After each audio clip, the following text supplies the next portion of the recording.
Well, good day, viewers, and welcome to the sitting of the Senate for today, the 24th of November, 2016. We are just about seeing the entrance, or the entry of the Sergeant at Arms bearing the mace. So, here we go.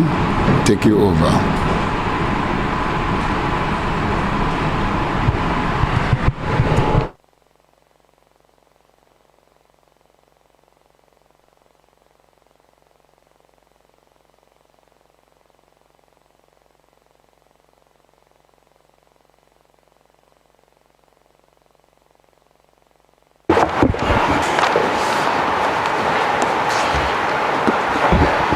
Pursuant to Standing Order 3-1, Senators, please elect your President. Madam Clerk, I wish to nominate Senator Alvina Reynolds.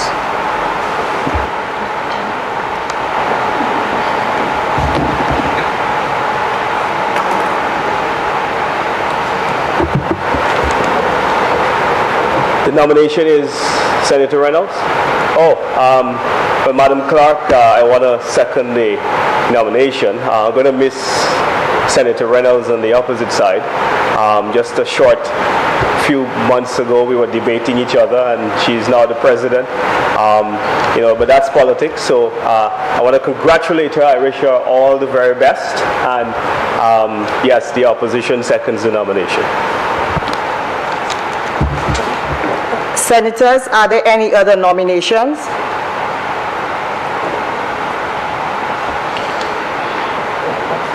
Senators, the question is that Senator Alvina Reynolds be elected President of the Senate.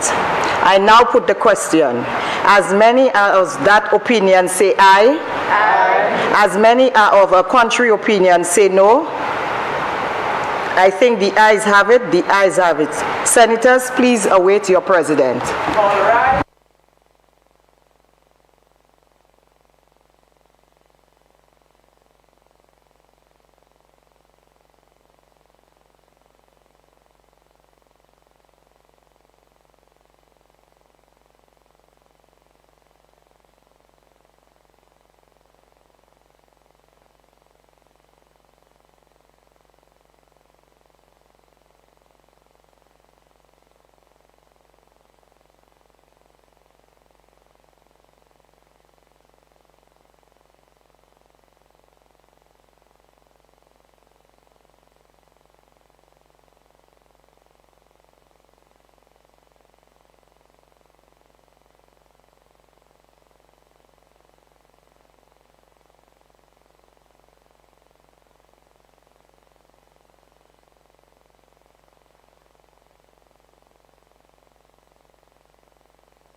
We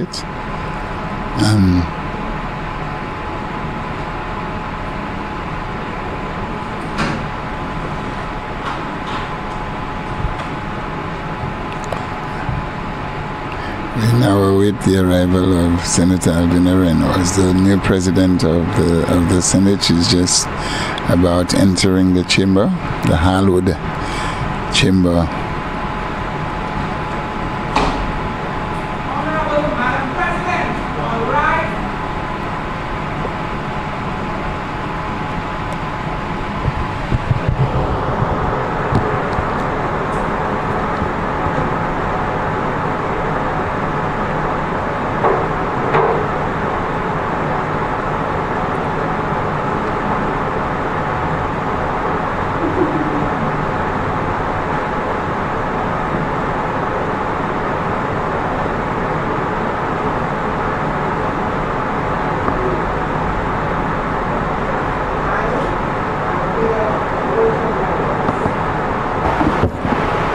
I, Alvina Bertram Reynolds, do swear that I will faithfully execute the office of President of the Senate without fear or favor, affection or ill will, and that in the execution of the functions of that office, I will honor, uphold, and preserve the Constitution of St. Lucia, so help me God.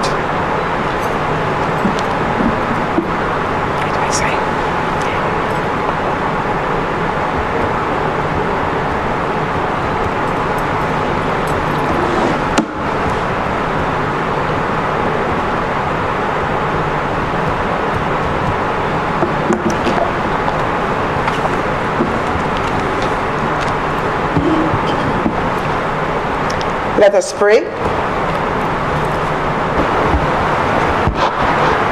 Almighty God, by whom alone kings reign and princes decree justice, and from whom alone cometh all counsel, wisdom, and understanding, we thine unworthy servants here gathered together in thy name do most humbly beseech thee to send down thy heavenly wisdom from above, to direct and guide us in all our consultations.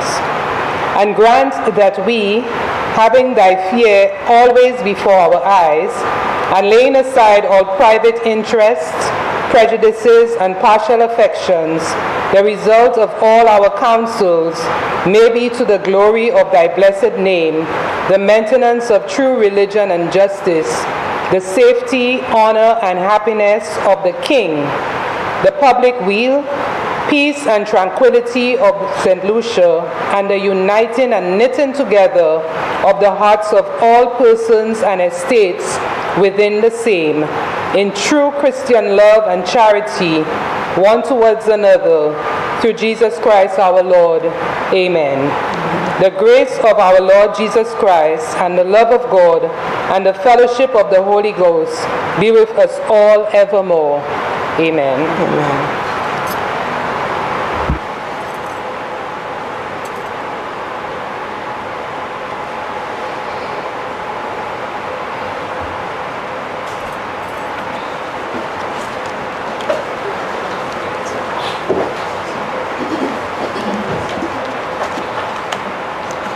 Announcements.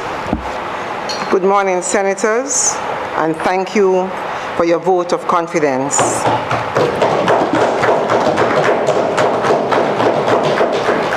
Honorable Prime Minister, Honorable Philip J. Pierre, Members of Parliament of the Lower House, my fellow Senators of the Upper House, staff of the Parliament, family, friends, good morning. It is with much humility and a call to higher service that I am here before you, having accepted the appointment to serve the Upper House as its President. My gratitude goes out to God, who has graciously paced the steps of my journey through life. His blessings bestowed upon me will never be taken for granted. I wish to also thank you, Honorable Prime Minister, for your confidence invested in me to take on this mantle of responsibility. Let me assure you that I shall not disappoint you and the people of St. Lucia. I am very grateful for the encouragement and support of my family and friends, former parliamentarians, educators, and the many others who have touched my life on this journey. In accepting the offer to serve as President of the Senate at this time, history will record me as being a part of this momentous watershed in the annals of gender relations in St. Lucia. For the movement of gender equality in St. Lucia received a shot in the arm recently when Ms. Cressida Pelius was appointed St. Lucia's first ever female Commissioner of Police, acting on Monday, October 17, 2022. Next was the appointment of Dr. Alison Jean, who was sworn in as Senator in the Upper House on Thursday, October 20th, 2022. thereby augmenting the female composition of the 12th Parliament of the Government of St. Lucia. Let me take this opportunity to congratulate Senator Jean on your award of Doctorate of Humane Letters degree by the Southwestern Christian College on October 30th. Today's swearing of your humble servant as another of the few females to occupy the position of President of the Senate marks another milestone in the Prime Minister's pursuit in fulfillment of the United Nations 2030 Agenda for Sustainable Development Goals, SDGs. In this instance, the Sustainable Development Goal number 5 is pertinent, which is to achieve gender equality and empower all women and girls. Speaking of women and girls, I wish to remind us that the United Nations is marking the 16 days of activism against gender-based violence from the 25th November, which is tomorrow, until the 10th of December, under the global theme set by the UN Secretary General's Unite campaign, Orange the World, End the Violence Against Women Now. And I'm sure you all noticed the balloons downstairs. Already the Parliament is stepping up into these issues. Let me take this opportunity to express my deepest condolences to the grieving family of Nurse Keziah Wilson, who was murdered. My solidarity message also goes out to her friends, work colleagues, and the entire nursing fraternity, and by extension, the medical fraternity in St. Lucia. I call upon all to join the campaign to end violence in our homes and in our communities. And while I extend condolences to the family of Nurse Keziah Wilson, I also wish to extend condolences to the family of Anita James, who passed away this morning. She was an environmental activist and a teacher, a former public servant. She worked in the Ministry of Agriculture, Forestry and Fisheries, in charge of environmental education in the Department of Forestry. She was passionate about the environment, especially in the area of biodiversity. She served St. Lucia's second biodiversity coordinator, contributing immensely to the cause. Ms. James will always be remembered for her work in that area. Again, I extend condolences to her family and friends. May she rest in eternal peace. From this new given platform of President of the Senate, I pledge to observe the spirit of the United Nations Sustainable Goal number 16 in promoting the building of peaceful and inclusive societies. A study by the University of California, Los Angeles, UCLA, has corroborated the results of other research studies that the female brain shows more of an empathetic response than the male counterparts. In consonance with the proposition of these studies, my tenure as Senate President in support of the legislative agenda of the government of St. Lucia will be marked by fairness and respect for the views of the minority. In closing, I wish to thank the staff of the Parliament who have done their best to prepare me for this undertaking by exposing me to relevant literature, parliamentary sessions and discussions, and special thanks to Mr. Speaker, the Honorable Claudius. Honorable Prime Minister, I wish to inform you that this team at the Parliament's office is a very hard working team. The few days that I have spent with them trying to understand procedures, etc., they have been nothing but professional, supportive, informing on every occasion, lessons every day, I have nothing than great admiration and respect for the efforts of the staff of this Parliament.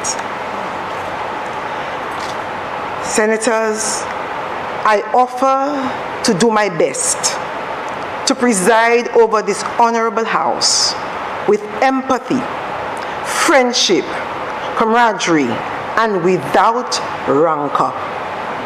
As I say rancor, I wish to draw your attention, Senators, to the Yo magazine, issue 2215 of November 5th, 2022. On page 3, the segment which is entitled Word on the Street. It reads, and I quote, "Politicians need to set an example for young people, period," unquote. A few young people shared their personal views. Needless to say, they expect better from us. With this said, I repeat, I shall do my best to preside over this honorable House with empathy, friendship, camaraderie, and without rancor, with the expectation that all senators will be guided by the democratic principle that the majority rules, yet still with respect for the minority views, pursuant to the House rules, clear precedents, and well-established principles. May God bless our legislature. May God bless our dear land of St. Lucia. Thank you, Senators.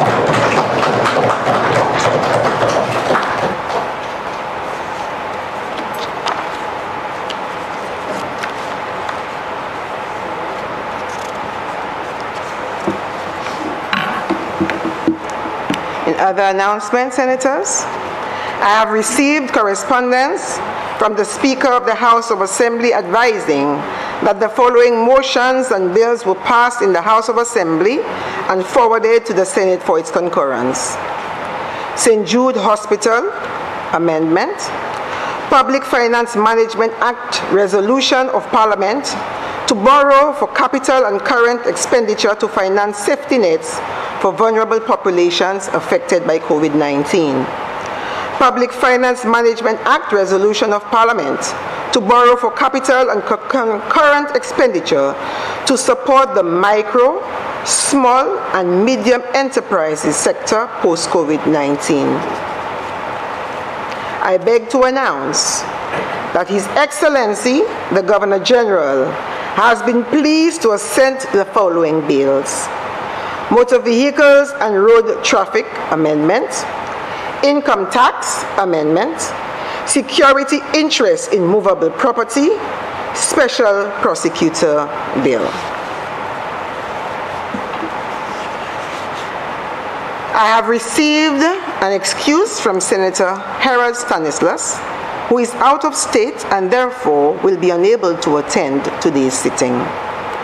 I've also received communication from Senator Angelina Paulius stating that she will be present for the sitting but will be late. Senators, the Commonwealth Parliamentary Association CPA organized the 11th Commonwealth Youth Parliament hosted by the Parliament of Trinidad and Tobago. This event took place on November 20th to 24th, 2022 in Port of Spain, Trinidad. At the event, Commonwealth youth parliamentarians were allowed to debate on topical issues facing the Commonwealth, whilst showing how the next generation might approach parliamentary politics. Two St. Lucian youth, Mr. Alan Plant and Ms. Christy Renee, along with the Member of Parliament for Mico North and Deputy Speaker of the House of Assembly, the Honorable Jeremiah Norbert, participated in this event. Honorable Norbert served as a mentor for the young participants. Any statements by parliamentary secretaries? Papers to be laid.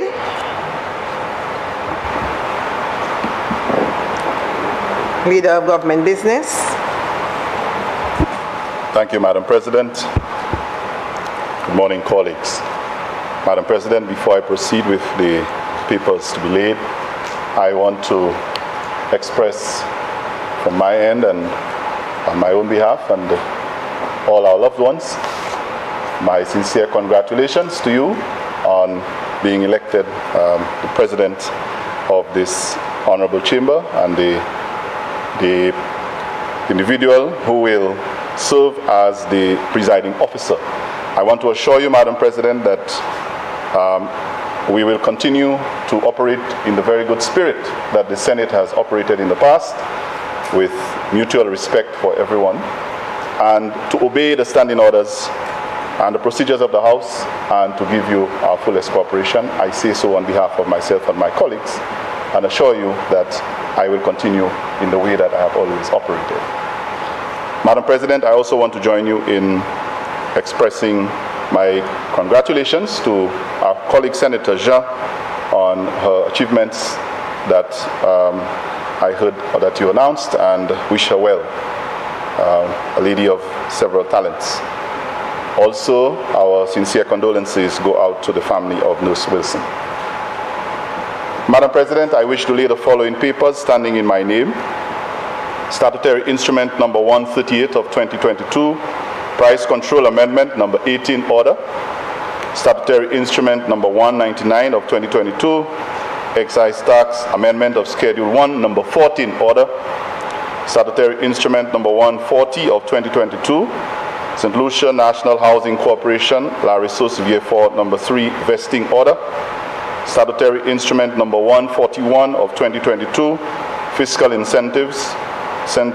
Lou Woodworking Limited Order. Statutory Instrument Number 142 of 2022, Tourism Stimulus and Investment Adeline Art Cafe Order. Statutory Instrument Number 143 of 2022, Tourism Incentive Adeline Art Cafe Order. Statutory Instrument Number 144 of 2022, Tourism Stimulus and Investment Janelle Ernest Order.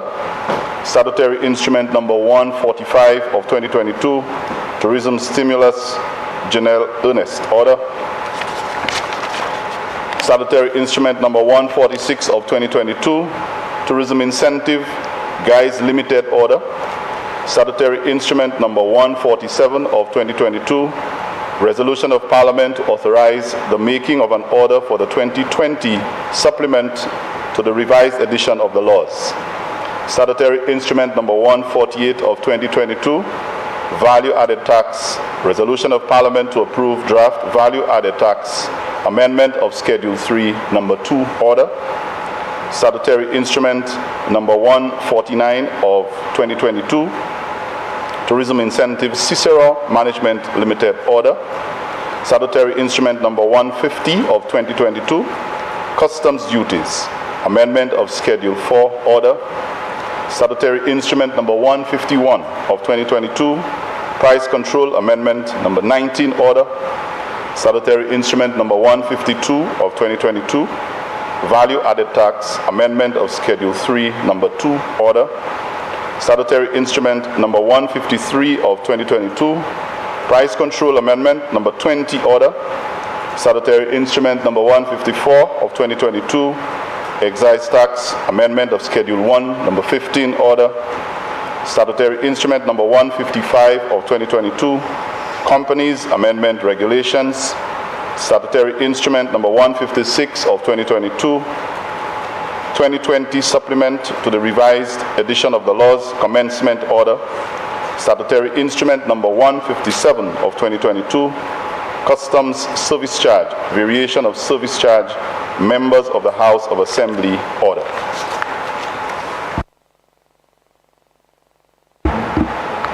Motions. Honorable Leader of Government Business. Madam President, I beg to lay the following motion standing in my name. Be it resolved, whereas it is provided by Section 63(1) of the Public Finance Management Act, Cap 1501, the Act that the Minister of Finance may, by affirmative resolution, of Parliament borrow from a bank or other financial institution for the capital or current expenditure of government. And whereas it is further provided by Section 64 of the Act that money borrowed by the government must be paid into and from the part of the consolidated fund. And whereas the Minister of Finance considers it necessary to borrow the amount of US $5,217,000, US $5,270,000 from the special funds resources of the Caribbean Development Bank, the bank, to finance safety nets for vulnerable populations affected by COVID-19. And whereas the loan is repayable in 80 equal or approximate equal and consecutive quarterly installments. And whereas the loan payments commence on the first day of January, the first day of April, and the first day of July, and the first day of October of each year, after a grace period of 3 years following the date of the loan, or such later date as the bank specifies in writing. And whereas interest is payable at a rate of 4.39% per annum on the amount of the principal disbursed and outstanding, and the borrower may request an interest rate conversion from the bank. Be it resolved that Parliament authorizes the Minister of Finance to borrow US $5,217,000 from the special funds resources of the bank to finance safety nets for vulnerable populations affected by COVID-19.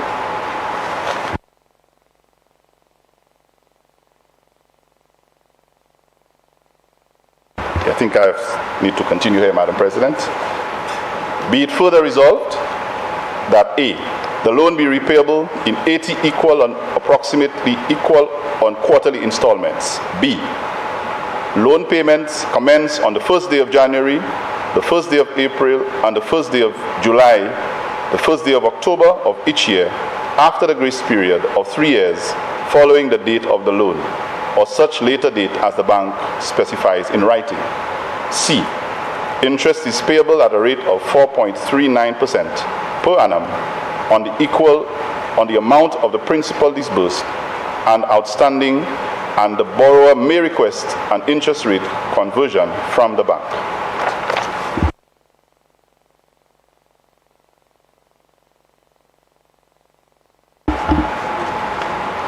Senators, the question is that Parliament authorizes the Minister of Finance to borrow US $5,217,000 from the special funds resources of the bank to finance safety nets for vulnerable populations affected by COVID-19. Be it further resolved that the loan is repayable in 80 equal or approximately equal and quarterly installments. That's A.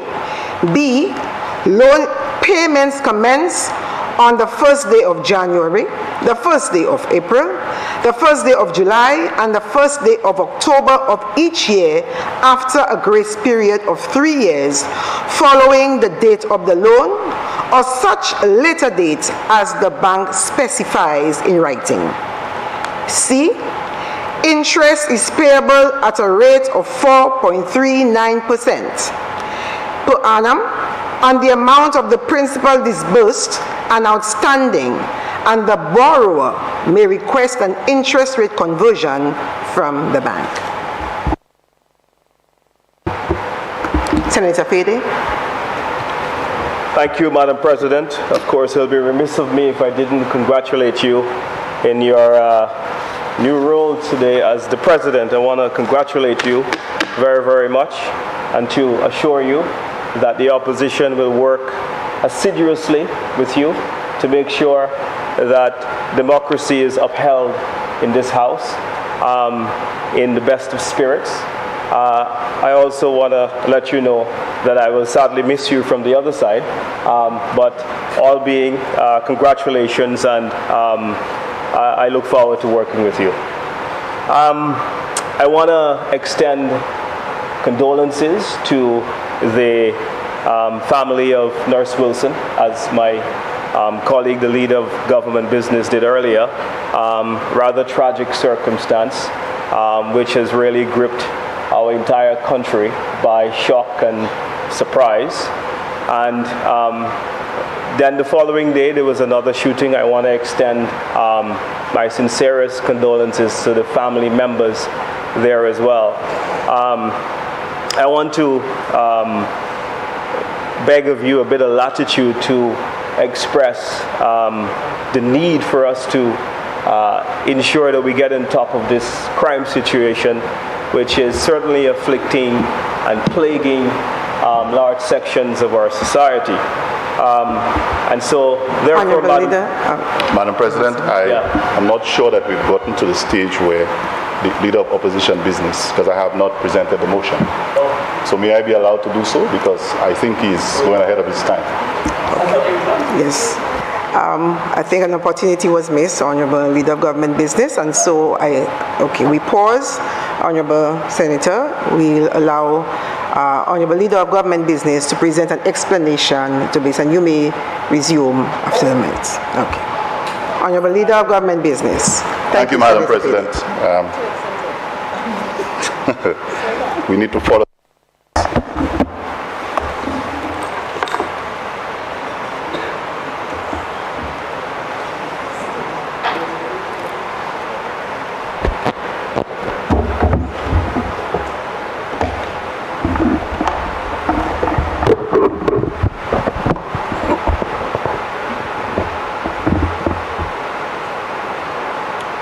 Thank you again, Madam President. I think we've now resumed normal operations. For a while there, I thought that I had been, the leader of government business position had been changed, but I still think that it remains on this side of the House. And of course, my colleague will get his opportunity to respond, but I think it's my opportunity now to present the motion that is before us. Madam President, as you would have, as has been presented here, this motion is in keeping with the St. Lucia Labour Party government's mandate given to it in July 2021 by the people of St. Lucia to deliver on the promises, the commitments, and the needs of the people of this country. And so this motion seeks to make available $5.2 million so that the government can finance safety nets that will really serve in several ways to benefit the people of this country. Madam President, we would recall that several measures had been put in place during and after the COVID-19 pandemic that still lingers around. Some of us may start to believe that COVID is gone, but it still lingers around. People are still dying, and there are other circumstances that face us at this time that governments around the region, including ours, and around the world have to respond to. And so we must remember that we have had several casualties in terms of loss of life and other inconveniences. Quarantine facilities, governments have had to find money to do that. Vaccines have had to be procured. Sadly, in our case, we still have some unresolved matters with this. We have had to provide income support. People have lost jobs. There's been a loss of revenue by the state. And there are quite a few issues that have created problems that were not existent prior to 2019-2020. And so this government, inheriting the situation, coming into a situation where we were trying to come out of COVID. We saw the tourism industry rebounding, we saw manufacturing, we saw the construction industry, we saw some signs of recovery. And as soon as that started, and we started to feel that, okay, we'll be able to, navigate, a certain Russian gentleman decided to declare war on another nation. And that further compounded the problem. So now, We have to deal with COVID recovery, and then we have to deal with a war that we didn't start. But as we know, just like climate change, Madam President, there are implications when the bigger nations out there take certain decisions. And don't forget that it was a politician who made those decisions. So the decisions of politicians can affect the lives of people not only in their country, but further afield. And so, Madam President, being aware of that, this government has decided to make some decisions that is going to affect the lives of people in this country, but in a positive way. And so we've decided that the further setbacks that have been caused by the circumstances around us that we are not in control of, we are going to make available support to our people in this country, particularly those who are vulnerable groups and vulnerable individuals. Madam President, in this motion, we seek to gain the support of the World Bank and also stay in line with some of the recommendations that they have made. And one of them is that we should strengthen our ability to collect data on poverty. Many times we hear governments taking decisions to address issues of poverty and disadvantaged people, but we're not always sure that we're doing that in a way that is scientific, that is based on data, and that is supported by authentic evidence. And so that is why this government, through the Ministry of Equity, has decided that it is necessary for us to strengthen our ability to collect data through what we call the SLNet. And one of our colleagues in the cabinet is very passionate about it, always makes a case, because I think he understands the importance of that facility in collecting data and ensuring that the government is making decisions that is informed by research. Madam President, the monies that come from this loan will be used, some of it, to benefit vulnerable groups. And we can identify a number of them. I will point out a few. One of these groups would be persons who are differently abled. Now, my background of education has taught me that we have to be very careful in the way we refer to and treat people who are differently abled. Some people choose to say disability, but I say differently abled. And what it will do is that it will create a little more leeway, a little more will be given on their behalf, $200 more for a period of 6 months. And not only that it will end at 6 months, but there is a process by which some of the persons who are dependent on the contributions from that loan will be able to graduate, and that's persons who currently are on public assistance, for example, will be able to graduate from this and create room for other persons while they themselves have more sustainable ways that they can live. Madam President, the program or the funds will also be used to assist persons living with HIV. And I think while we have several issues that threaten the health and the lives of people around the world, HIV is still with us. There are many St. Lucians who still live with HIV. They still have to carry out their daily lives. And in some cases, it saps on their income. It's very expensive. Medication, treatment, the stigmas they have to avoid.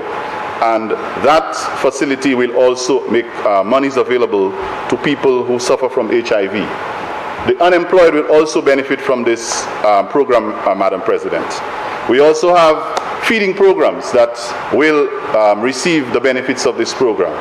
I heard a member of the other chamber expressing his gratitude because he believes that it will benefit a group called the St. Vincent de Paul. I think, Madam President, being a devout Catholic, Roman Catholic, you probably would be very familiar with the operations of a group like this. Basically a group that takes care of the elderly and finds ways to assist them. These types of groups stand to benefit from that type of facility. Madam President, there are others who will benefit, for example, fire victims, elderly persons, homeless persons, and the transit homes. All of these groups are not like us. The effects of what happens in our society can hit them a lot harder because they do not have the means to be able to offer any resistance or to be resilient like we can be. Madam President, I want to mention a couple others. The income support will be available to our goods vendors, our dry good vendors, and I'm hoping that the wish of the opposition will be realized, because in this government we do not only make our resources available to one set of people or any one group.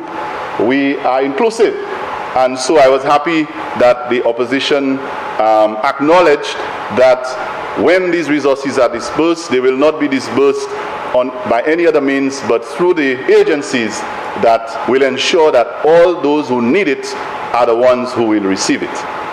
Madam President, one of the issues that confronts us when we have economic and social challenges is education.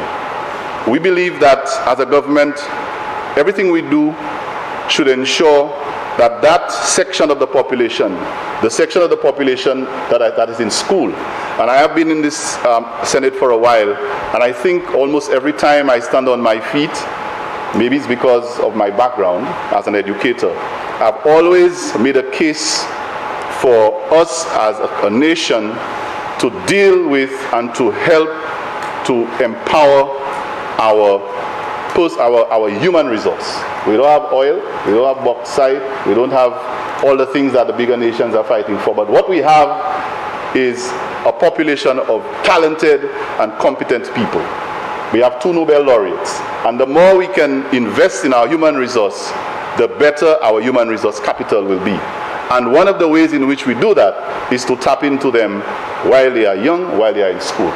So, Madam President, this loan facility will allow for more devices to be made available for continuous learning. And I think persons who are affected by COVID, who may have been affected, can benefit. Devices, sometimes they've been criticized. We've heard all the talk about, Iganki, Asan, all of those things. But I think it remains a fact that when you provide people with the tools of learning, they have a better chance of accessing learning. And this government has made it a priority that all that it can do will be done to increase our population's ability to access learning, whether it be by making devices available, by making Wi-Fi accessible, by reducing the cost of access to education. We've heard that on several occasions the Prime Minister has made the point that he would like to ensure that every household in this country can have at least one person who can access tertiary education. And that is a very important step towards improving our social and economic situation. Madam President, we also believe that the education in this country is not a right. Sorry, it's not a privilege, it's a right. And I've seen instances where educating our people here has been treated as if it's a privilege. Only a certain group should access certain things. I recall laptops were criticized, but then were given to a particular group that was influenced by a particular politician, rather than make it available to those who need it most.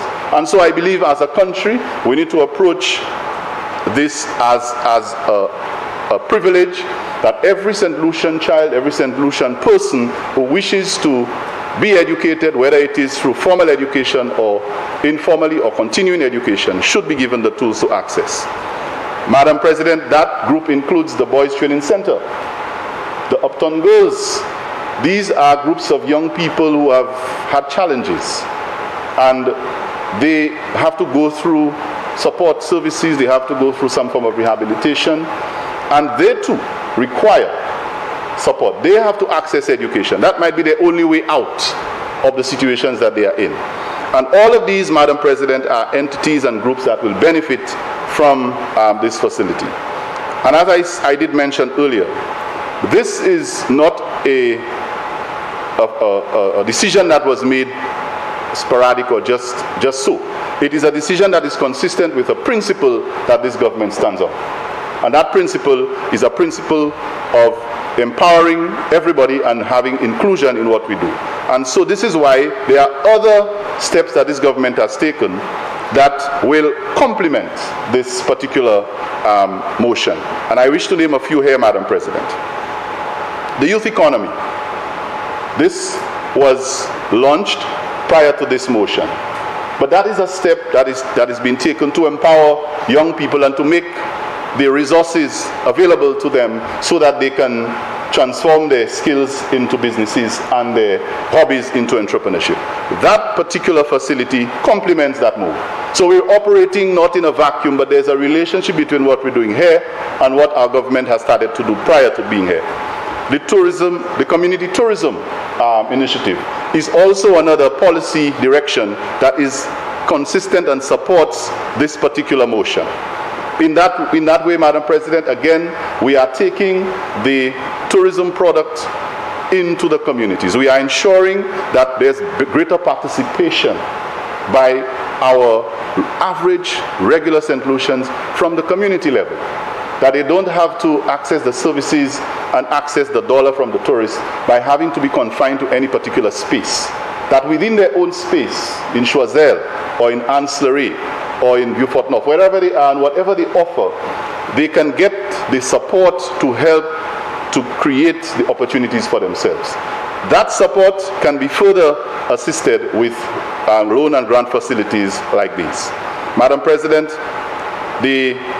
all of the other initiatives that we've taken prior to today help to complement this, and I'll name a few.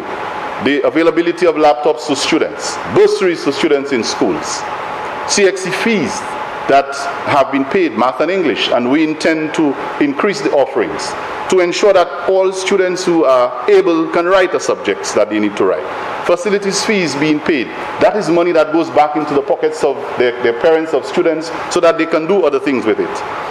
I also want to mention the housing assistance. This is another initiative that is in line with the same principles that this motion is based on. The flow bundles that are being made available to our population now at very concessionary rates increases the access of people in this country to the resources and the internet. And so, Madam President, out of all of this, we have a total of about 8,000 St. Lucians, 8,000, who will be benefiting from this initiative. And when you can touch 8,000 people at one time, and of course it will reciprocate, it will grow exponentially, because when you touch a mother, a single mother, and you help a single mother, it may be one person, but she may have 4 children, and she may have others in her care, and what you do for that particular group will redound to the benefit of many more. So, Madam President, we believe that this initiative, this loan facility, will allow for greater access by vulnerable groups to be able to achieve some of the goals and the desires and the needs that they may not otherwise have achieved. I can go on and on, Madam President, with lots of other examples, but I think I want to return to the principle involved in this motion, and that is to ensure that when we come to this House and the Senate to borrow or to make funds available in this country, it will be for the benefit of the people of this country, particularly those who are most in need of the service that these funds are going to be put towards. I want again to remind this Honorable Senate, as I end, Madam President, that the disbursement of these facilities will be done in a way that allows every St. Lucian from constituencies represented by the government and constituencies represented by the opposition to benefit equitably. I look forward to this motion being passed and the benefits that it will bring to the people of this country. I thank you, Madam President. Senators, again, the question is that Parliament authorizes the Minister of Finance to borrow US $5,217,000 from the special funds resources of the bank to finance safety nets for vulnerable populations affected by COVID-19. Be it further resolved that A, the loan is repayable in 80 equal or appropriately equal and quarterly installments. B, loan payments commence on the first day of January, first day of April, the first day of July, and the first day of October of each year after a grace period of 3 years following the date of the loan or such a later date as the bank specifies in writing. And C, interest is payable at a rate of 4.39% per annum on the amount of the principal disbursed and outstanding, and the borrower may request an interest rate conversion from the bank.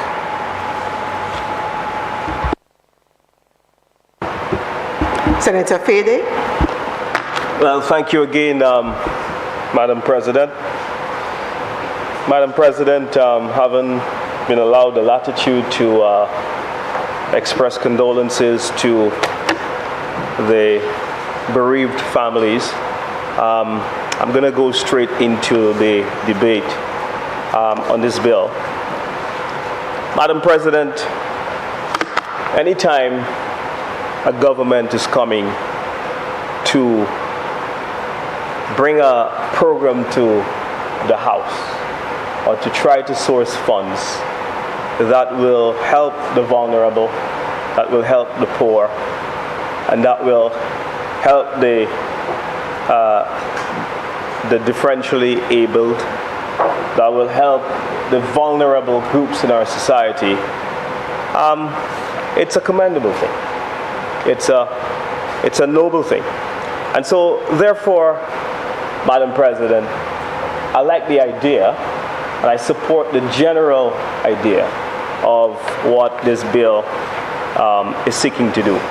I have a few observations and many concerns, which I would like to share with you on this honorable House, honorable Senate, sorry. And so, Madam Chair, let's look, for example, at the 2016 survey of living conditions, which I quote the Minister of Social Equity. He said that 25% of the people in St. Lucia, based on a 2016 survey, are living below the poverty line. He went on to say that significant sums are also very, very vulnerable to poverty, which suggests that even though they are working, that they are not that far away from being accounted below the poverty line. It is no secret that we have a problem of high cost of living in this country, and we've had our own concerns about how this government has dealt with it. I mean, I am on record of saying very strongly that we are unimpressed with the manner that the government has managed the inflation problem in the country. The recent IMF report suggests that the inflation rate of St. Lucia is somewhere around 6.4%, which is generally high. So it means that not only do you have a poverty situation, but compounding this, you also have a situation where the cost of living is running away from people's ability to access household commodities, general commodity, basic commodities that they need to survive. So a poverty situation compounded by an economic problem gripping St. Lucia.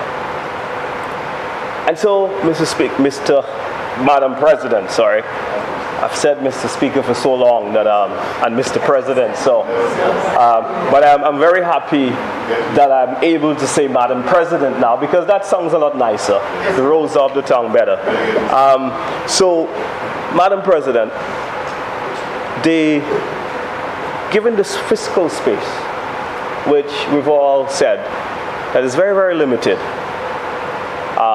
in this country. I think the figures that are being bandied around suggest that it's somewhere about 90-92%, depending on which government minister speaks on the issue of the debt to GDP ratio. So you have the inability of government or governments to be able to deal with a very difficult situation. So it tells you that given our fiscal space, it's very hard to sustain programs like these. It is very, very difficult to continue to give hope to the vulnerable, to uplift the downtrodden, right? And to bring about prosperity for individuals. Therefore, there is no escaping from this government focusing on a sustainable growth path for the economy. There is no escaping for a comprehensive plan, which we still await, for this government to come and to present to the nation a transformative growth situation. I want to share some other stats with you from the labor force indicators for 2021. I'm going to give you the preliminary figures. And this is page 121 of the latest social economic review. It says that the labor force is exactly 143,000. It goes on to say, Madam President, that out of this, 22,000 are unemployed in our country. The unemployment rate is almost 22% at 21.9%. It goes on to say that the youth unemployment rate is almost at 40%, exactly quoted in the labor force indicators at 37%. Now, it tells you that people are finding it very, very tough. These statistics don't make for very pleasant reading at all. And so, might I dare say, Madam President, that this program, which borrows some $14 million, is really a drop in the bucket, and all the other programs that the leader of government business has actually cited to move the needle on a fundamental problem which is gripping our society. There is no escaping from growth. I appreciate the community tourism program, which was changed from village tourism. I appreciate all of the efforts. However, these are not transformative enough to be able to take our citizens in a fundamental way from the very, very poor and very, very difficult conditions which they have found themselves under. And for that I do empathize, because when you would have had the opportunity to represent a constituency and to talk to people on a daily basis, you get to feel their plight, and you get to understand what is it they're going through, and you get to realize that this situation is even greater than the stats may even suggest, because the personal stories are much deeper than any numbers can try to analyze. And so therefore, Madam President, we need a transformative growth strategy from this government. Growth is going to improve the fiscal space and sustain this program. Growth is going to generate additional taxes that will help to expand on programs such as these. And so, no escaping at all from growth. Madam President, the Minister of Social Equity also stated in his speech in the lower house that there are 3,000 people at present that are supported by the government in the poverty program. I think it's called a poverty assistance program. And there's another 1,500 that's waiting to go onto the list of individuals. So this again tells you how dire the circumstances really are. And again, it confirms the point that you need a more transformative solution to what is happening. A Band-Aid is not going to cut it. A Band-Aid is not going to adequately fix this cancer which is gripping over our society, where many of our citizens have got really difficult stories and really dire circumstances that they are currently existing under. And so I will resist every temptation to politicize this situation, because this is one of grave national concern to many of our citizens in this country. And so therefore, there must be that transformative and comprehensive plan to make sure that we go through this situation. The St. Lucia Labour Party, Madam President, as you would know very well, is on record of citing a very deep aversion to borrowing.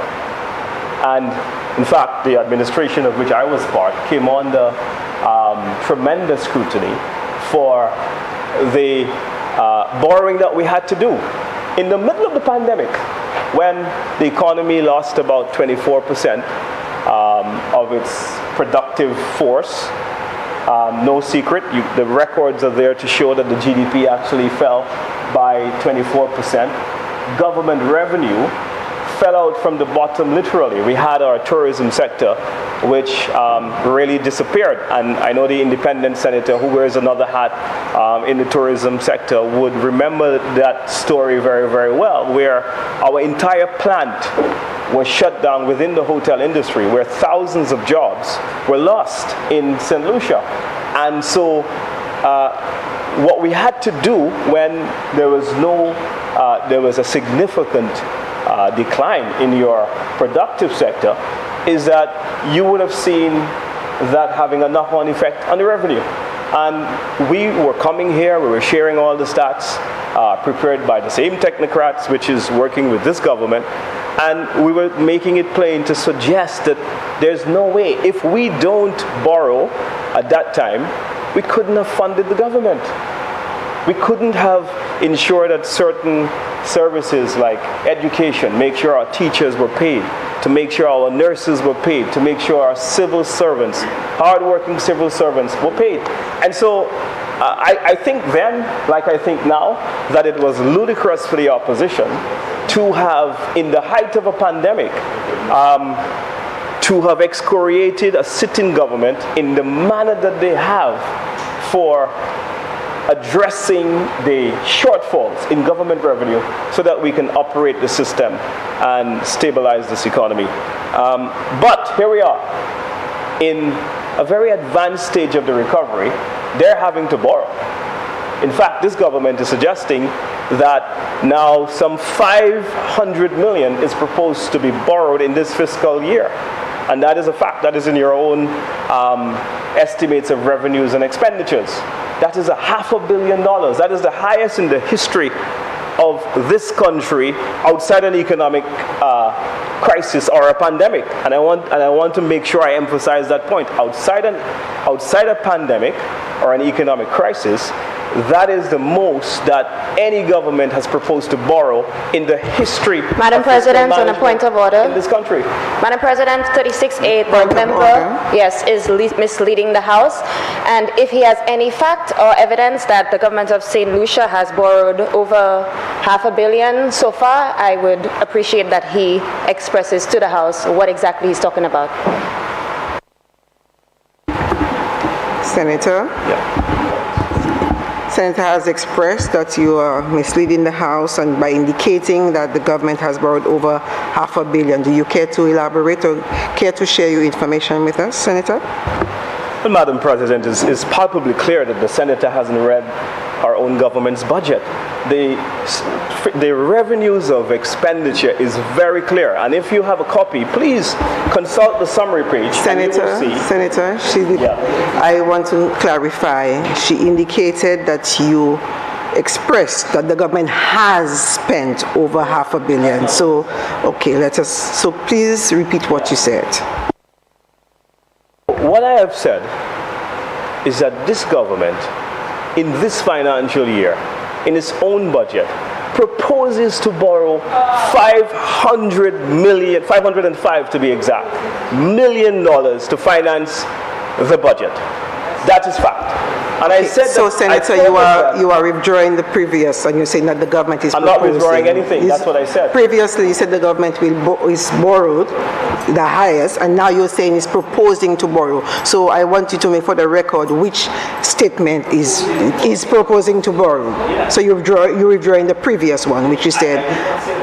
That is a preconceived narrative that the Senator has put. It is listen, I followed the debate in the lower house, and I saw the Senator was here in the gallery.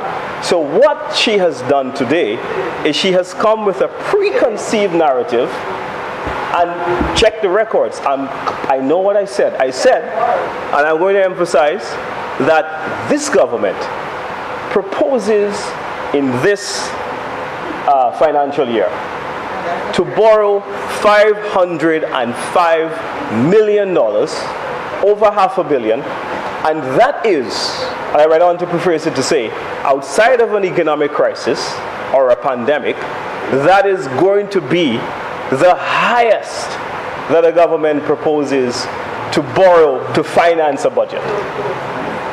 Yes, check the stats. Anyways, I don't expect you to know because it's clear that you don't read your own budget. So, Madam President, before I was rudely interrupted, I want to say to you that I'm sticking to what I've said because I chose my words carefully in indicating that this government plans to borrow, and I'm going to use the word plans if proposes not being seen, proposes to borrow $505 million.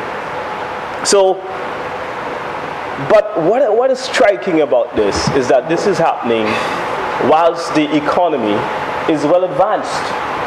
Senator. Madam President, I rise on a point of order. What's your point of order, Senator? Yes, point of order 35. 35. The member is misleading the House, so I will just refer to the specific point of order that refers to the member misleading the House. Yes, 37.6. Madam President, the member, now that I have gotten the essence of what he's trying to say, because I waited, he's now attempting to clear, he made it very clear to this chamber that he didn't say that this government has borrowed, that this government proposes to borrow over $500 million. Now that he has said that, in this financial year, I wish to indicate to the Senate that the honorable member is misleading the House, because this budget cycle and even in the previous administration, the amounts proposed to borrow by his government prior to this, and he said this is the highest in the history of this country, was over $1 billion. It is. I mean, in his own government's tenure, amounts of over $1 billion have been borrowed for any specific fiscal year. It is outrageous, and I waited. I knew he was going to come with it, Madam President, because all he comes to do here is to echo what his leader says in the lower house. But he changed the angle to suggest that it's proposed when his leader said it was done. But now it's an even bigger untruth to suggest that borrowing 500, and I'm not even challenging whether it's 505 that is proposed. I am challenging that this is misleading, because even prior to this government's tenure, previous governments in his administration have borrowed since the last 2 election cycles in excess of $1 billion. So why would a member come to this chamber and suggest that it is unprecedented for a government to borrow in excess of $500 million, which is less than half of the sum that his government borrowed? So, Madam President, this is grossly misleading, and I think the member should withdraw this erroneous statement and proceed without further untruths. Senator Fede. Senator? Yeah. Senator Fede, I am still speaking. Sorry. I thought you were Yes. The leader of government business has indicated that the information that you're sharing in this honorable house would be untruth, and in that the information that you have submitted about the almost $500 million is incorrect. I wish you now to respond. If you cannot provide that information, I would ask that you withdraw and proceed accordingly. Madam President, it's very, very sad what has happened here today, because I've said on both occasions, I said outside of a pandemic and an economic crisis in a financial year, I've said so. Okay? If the member does not know that in the current estimates of revenues and expenditure, that the government proposes to borrow $505 million, that's not my problem. It just simply means that the member, the senator rather, has not read the budget. Now, I want to say this to you. The previous administration, this is the Social Economic Review, is also wrong, right? And if he has a copy of the 2021 Social Economic Review, I would like him to go to the table which speaks to the official debt, okay? And let's get that number. Now, I'm not in government. I'm not supposed to provide documents. He's supposed to provide documents, but I will, okay?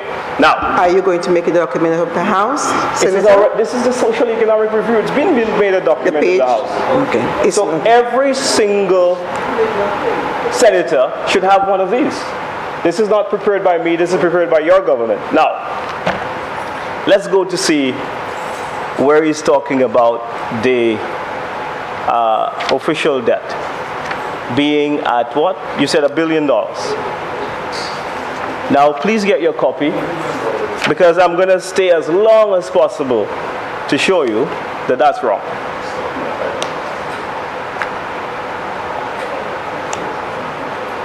Official public debt.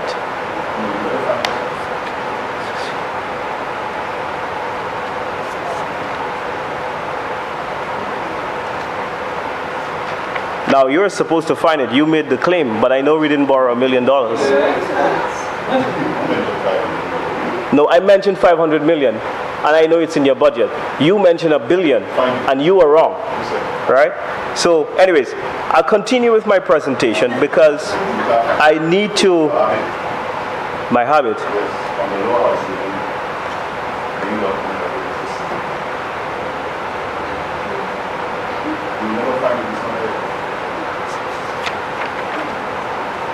Senator, be patient.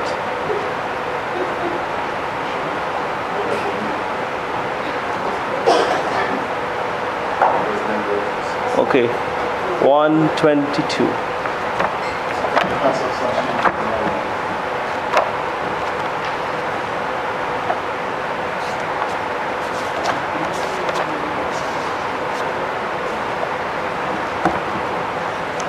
Patient.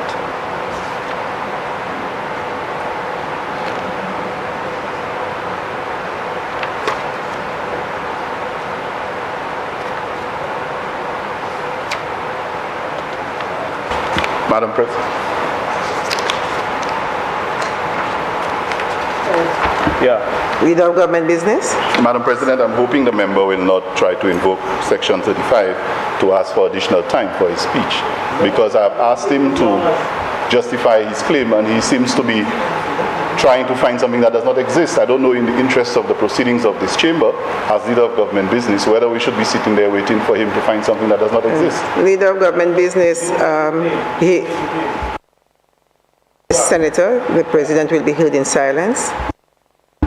Leader of government business, the Senator has a few more minutes to complete his presentation. So you have more than 15 minutes to complete your presentation. So if that is part of his time to search for the information, I suggest that we allow him to use his time to do so. Madam President, sorry. Now, here we have a table on page 126 of the Social Economic Review. Thank you, Senator. And Senator, can I please advise that you have this made a copy of the document of the House by today? I absolutely will, but it's already a document of the House. No, I'm asking that this page be copied and circulated to the members. So on page 126, in the year 20, this is actually in calendar years, Madam President. But it says a few things here. From the year 2019, the official debt of government was 3.7 billion. Okay? In the year 2019 it was 3.4 billion. In 2020 it was 3.7 billion. It means that the debt has increased by over 300 million. Then in 2021 it moved from 3.7 billion to 4.1 billion. Honorable Leader of Government Business. So, Leader of Government Business is grossly misleading the population. He has taken SLP ads on Facebook. Do I have the floor? Sure, go ahead. Senator. Leader of Government Business. Thank you, Madam President. Madam President, I now see the member in violation of Standing Order 37-1. Because in his attempt to find something that does not exist, he has now decided to take the debate into a borrowing pattern. The point was made that this government are not borrowing debt to a debt ratio. He's going into debt. He's not talking about the $505 million that he claimed is proposed to be borrowed. He has now taken the angle of the debate into debt. He's now quoting debt. Madam President, this motion is about borrowing, $5.1 million. This conversation now is not relevant to what is happening. He's going into a discussion on debt and looking for a sequence of debt over a period of time. I thought he was asking for the time so that he could discuss the claim of the 500 million to be borrowed. Now he's going back and looking for a pattern of debt. Madam President, we are a little smarter than that in this Honorable Senate. I do not think it is fair for the member who cannot provide the evidence that he claims he has to now take the debate into another angle and therefore violating Standing Order 37-1. Senator Fede, the Honorable Parliamentary Secretary, Leader of Government Business, has indicated correctly that the statement which you made earlier about the government proposing to borrow $500 million cannot be substantiated as we were hoping to receive from her. Hence, he's correct in that you were reading about debt from 2019 going on into 2020. I ask again, will you be able to provide this information to substantiate the statement that you made, Senator Fede? If you cannot provide that information, I kindly ask that you withdraw and move on with the remainder of the time that you have left. Madam President, I thank you for your wise counsel as always. Madam President, there are two aspects to this, and I certainly will, with much enthusiasm, give you the substantive documents. I mean, it's been made a document of the House. I'm astounded that government senators don't know their own budget, because it is in the revenues of estimates. Madam President, I wish to stand on a point of order. Your point of order, Senator Jean.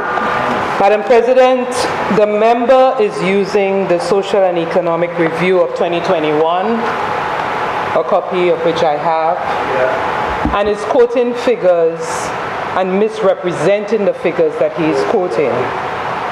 The member is alluding to the escalation of debt from 2020 to 2021, which were preliminary figures in 2021 of $4.1 million.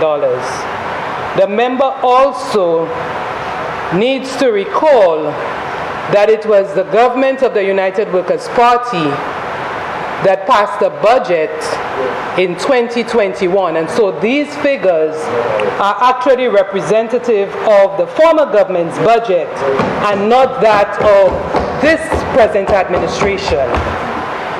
Also, as preliminary figures would suggest, a new administration would utilize the funds that are necessary and not necessarily the funds that were included in their budget. And so to now say that the government proposes to borrow is really misleading. And we need to consider that our citizens are listening to what is happening right in here and need to be furnished with the truth. It doesn't make sense, even though you're in opposition, Madam President, that we should take figures and brandish them and associate them with the current government when they're not supposed to. So, Madam President, I wish to reiterate the call for the member to retract his statement and to present facts as they are, because we have the truth, it is right here, and it needs to be analyzed in a truthful manner.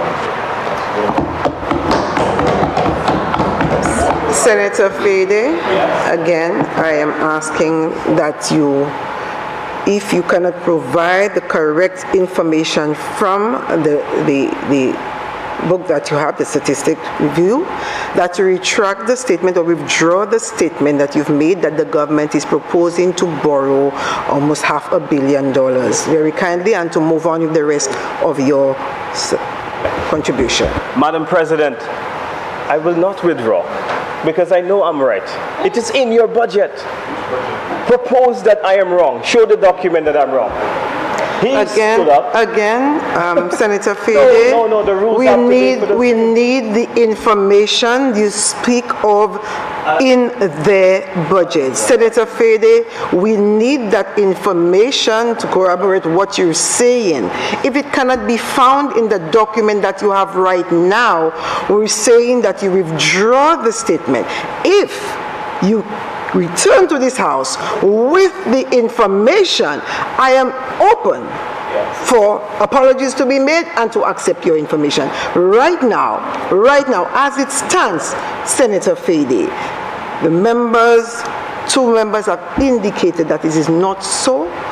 This is wrong information, so I ask you again to withdraw. If you can provide the information by the end of the day, I am open to apologies coming from the senators because they have misled the House. But until such time that this information cannot be corroborated, I ask you to withdraw that statement. So Madam President, I think that having been made a document of the House, what needs to happen is that and then the standard orders are quite clear about the responsibilities of government senators and opposition senators. Now, I know that this is already there, and I will provide you the document as soon as I go downstairs to the library. Okay? I'll bring it back up for you. Now, Madam President, the reason I will not withdraw this is because they have not presented, and there are 2 points, there are 2 parts to my point. They have not presented any figures to say that they don't propose to borrow $505 million. And I will show you where they're all wrong. Senator Fede, they're not on their feet, and as such, they're not to be presenting any figures right now. You are the one. Just listen, take your seat. Yes. You listen in silence. Right. The senators have indicated that the information that you've presented would be incorrect information. It is not for them to present the correct information to go against what you're saying. They're asking, and I am asking you to present the correct information. If you cannot do so, that you withdraw the statement. I'm saying also to you, and I hope you're listening, if when you present the information, you realize that the senators were wrong, they will apologize, or they will mislead the House. But at such time as now, I'm asking that you withdraw the statement because it cannot be substantiated right now, the information that you submitted to the House.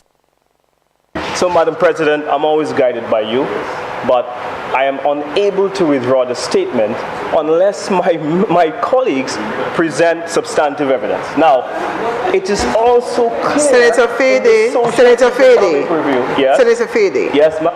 I have made the decision. I am not asking the senators on the government side to present information. They are not the ones presenting. You are the one presenting. They have raised on a point of order. I have presided, Senator Fede, and I ask for the final time that you withdraw the statement, which is proposed to be incorrect. This is all I'm asking, and that you move on with your information.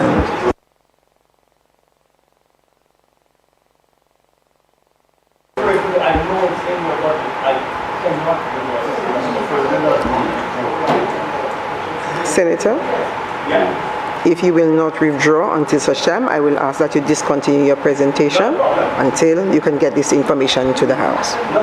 Thank you.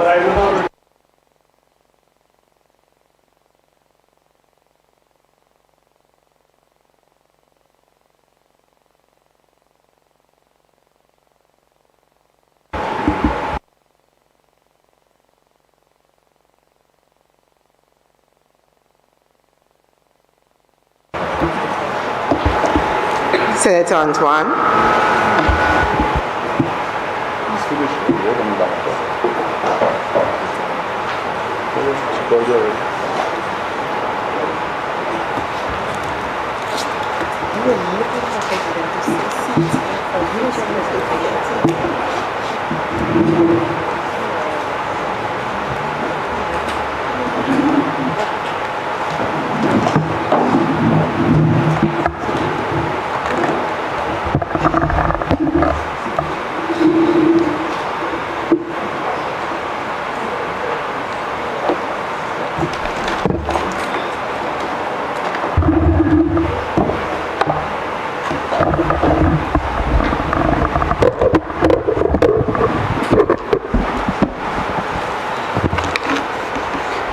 Thank you, Madam President.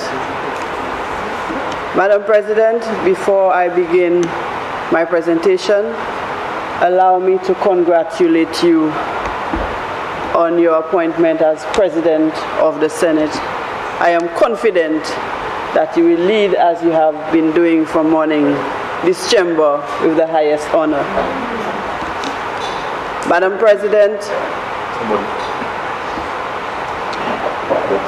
allow me also to congratulate Senator Jean on her recent accomplishment.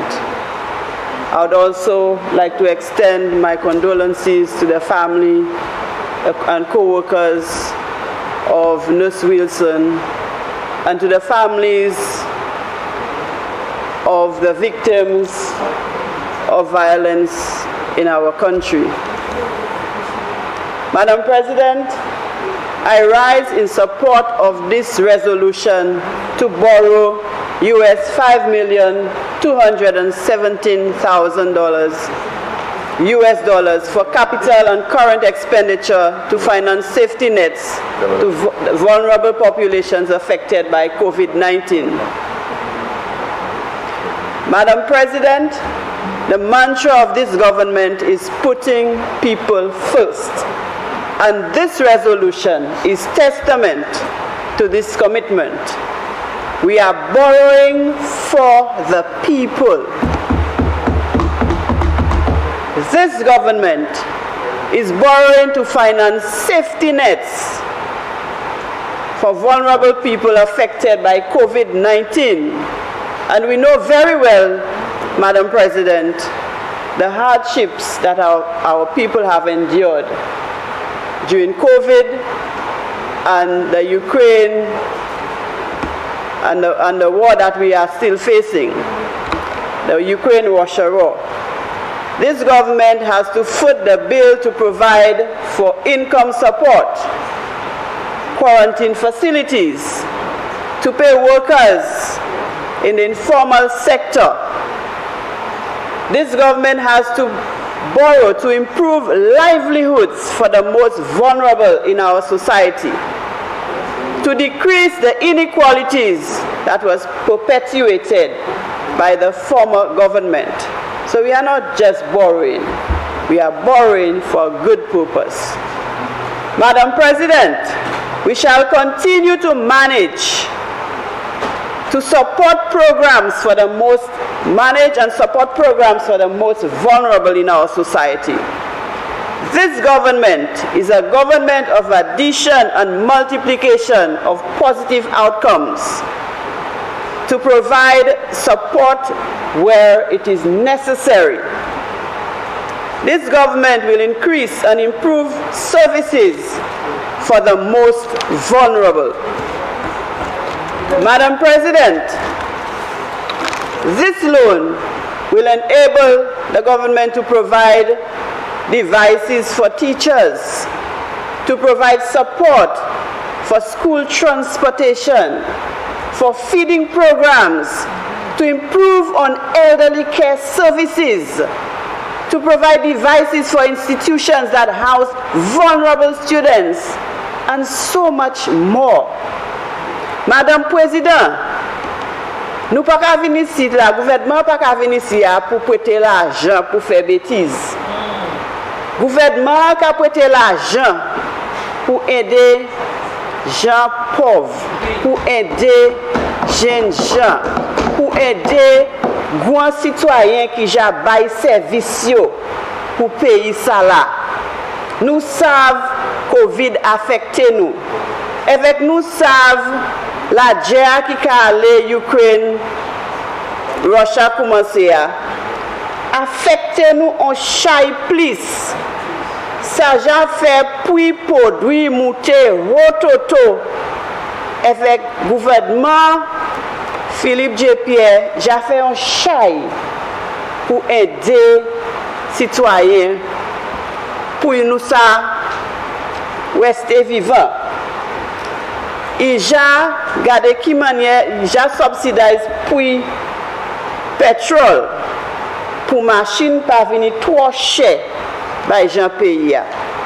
Et j'ai subsidisé puis farine France pour puis pain pas monter plus haut parce que nous voulons maman nous continuer à aller à l'école. Nous savons qui ça farine France qu'a fait by pays pour aider maman nous manger. Madame President, comme ça le gouvernement ni bon raison pour tout appeler l'argent pour supporter Jean pays. Nous pas voulons Jean pays à mort fin, Madame President, et que nous voulons aider yo. This government also believes in long life learning, and therefore this bill is very important in supporting institutions to help our people develop themselves so that they can grow and provide employment for themselves or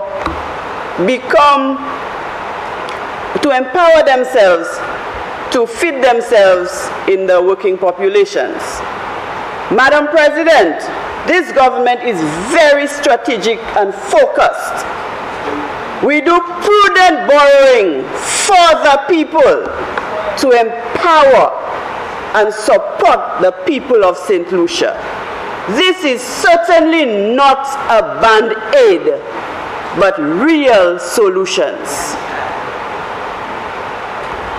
Madam President, this government does not remove or cut on subventions to the most vulnerable, like those who squandered the country's resources and confess that the country was broke. We found the country broke. And even if the Prime Minister has managed the country extremely well, has managed the economy extremely well, that we are able to survive without much borrowing. Madam President, I therefore extend my full support to this resolution and say kudos to the Jesus Christ of this country Honorable Prime Minister Philip J. Pierre, who has been multiplying the 5 loaves and 2 fish that the former administration left behind to feed the country and keeping this economy afloat. I thank you.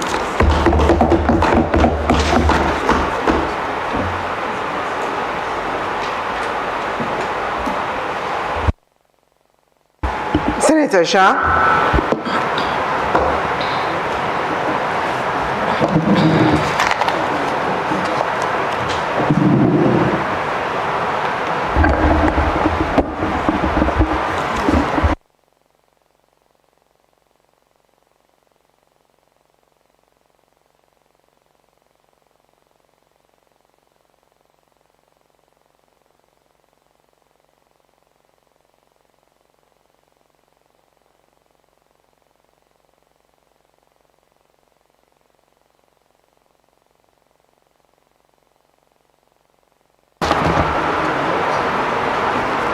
Madam President, I wish to congratulate you on your election to this honorable House.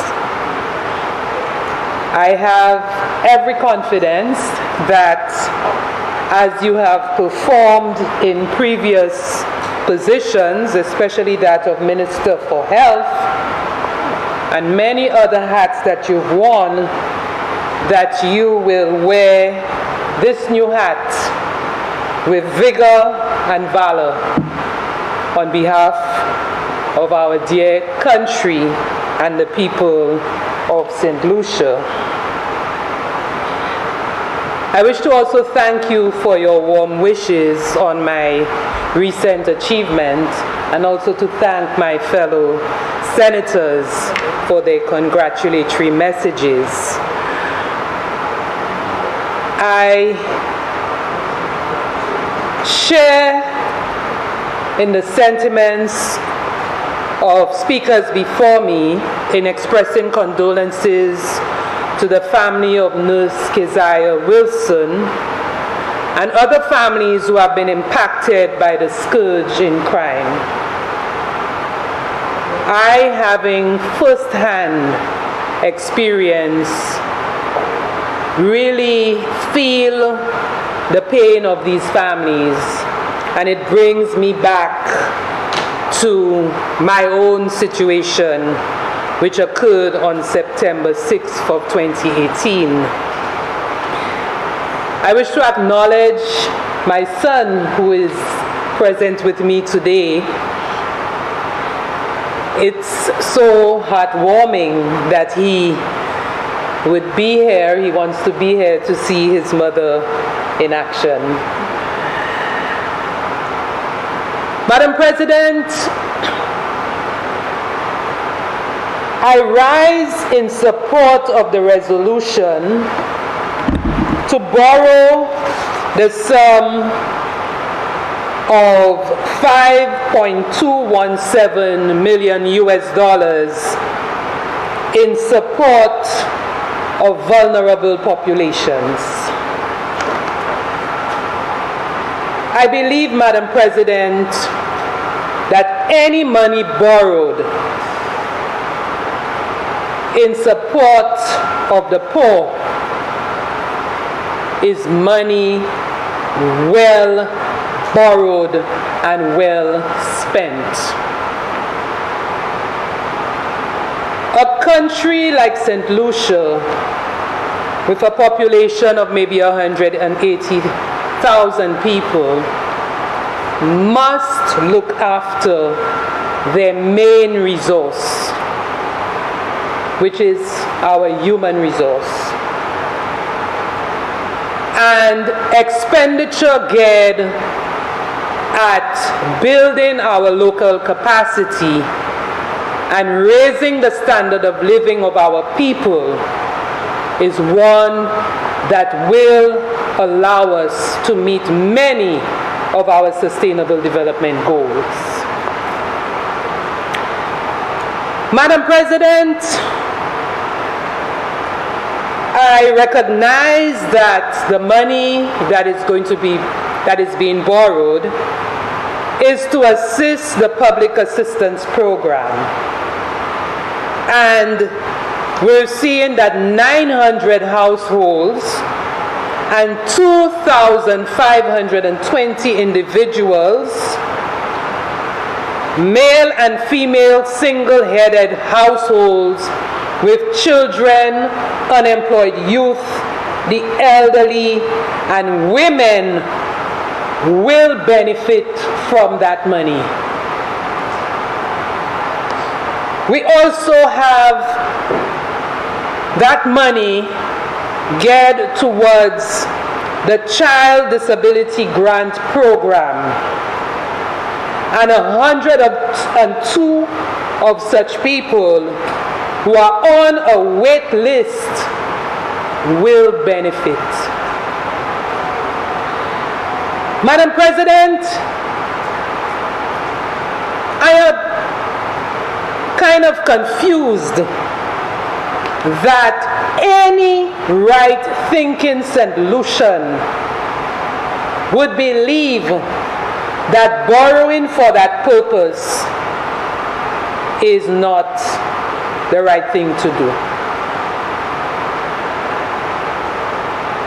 I understand that this child disability grant, or what used to be given to the differently abled, was reduced. Tell me, one with a conscience would want to reduce a grant to someone who is differently abled?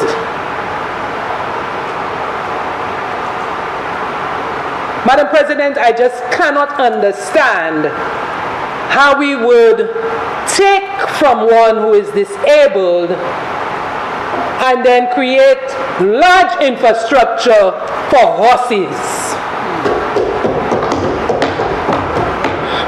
We have to be thinking maybe we're in a different world. Pour mes cheval avant ces monde-là qui passe à faire pour koyo, ça nous ça fait nous qui ni de la main, des pieds, et nous ça ni bo sevel.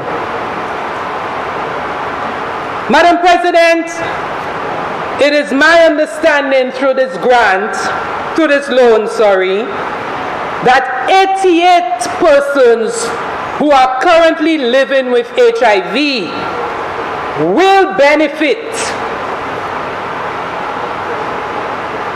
We also have 156 foster carers who are going to get a stipend from that loan.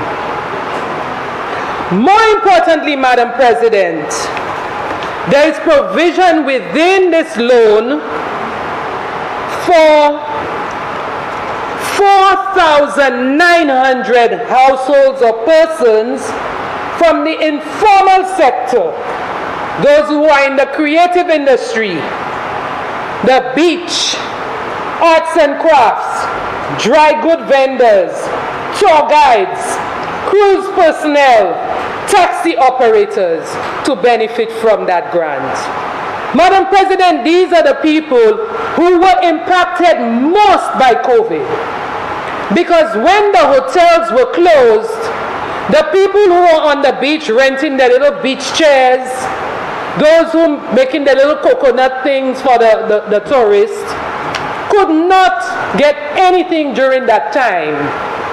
And it has to be a government with foresight who would identify these persons and give them some assistance. Because you know, Madam President, some of us, when we sit in offices, we tend to forget the people who are outside.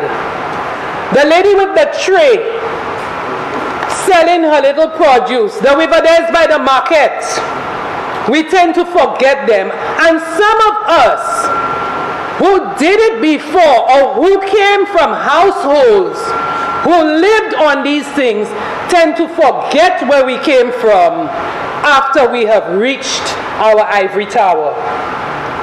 Madam President, we have to come back and to focus on the people who matter.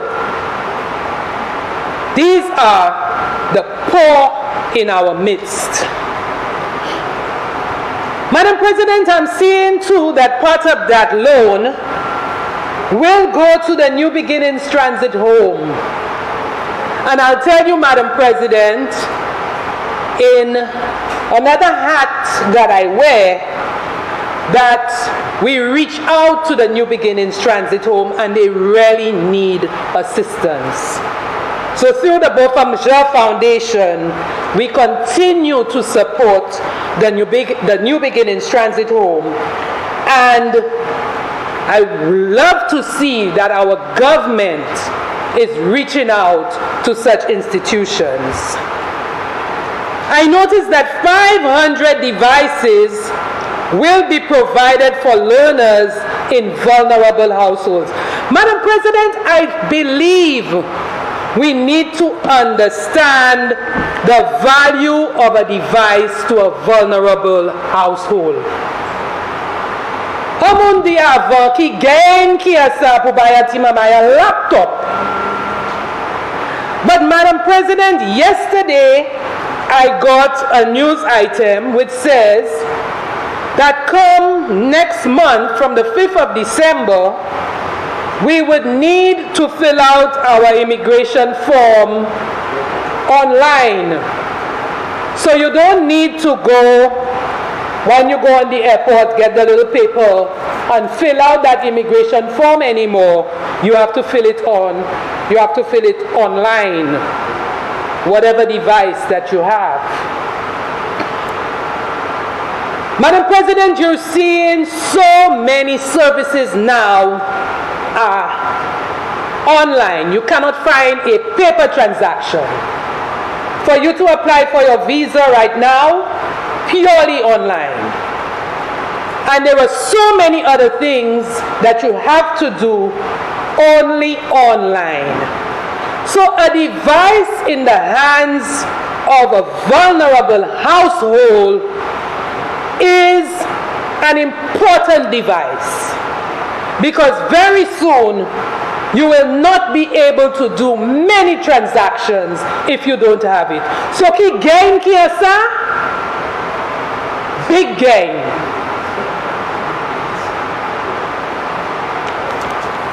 Sometimes when we sit in our luxury, we tend to forget that there are people who do not have what we have.